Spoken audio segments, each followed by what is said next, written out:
Nag-andam na sa usa ka barangay sa Zamboanga City ang ilang 14 Stations of the Cross alang karong Semana Santa. Ano yung report ni Efren Mamak?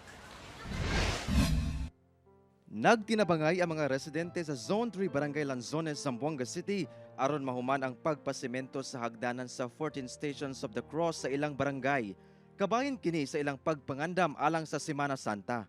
Sumala sa Barangay Council, makatabang kini aron hapsay ang pagpahigayon sa Way of the Cross o the Passion of Christ ug aron dili sab maglisod ang mga deboto. Bayanihan lang ba to? Pintakase lang, kumo libre lang gani dila serbisyo.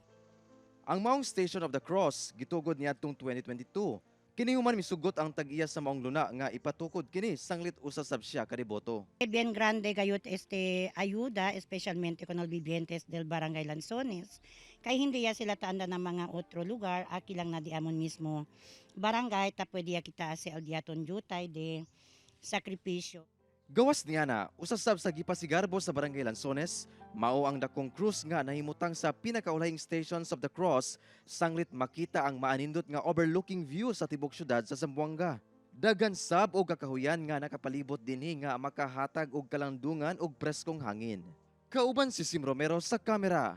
Ako si Efren Mamak para sa One Mindanao.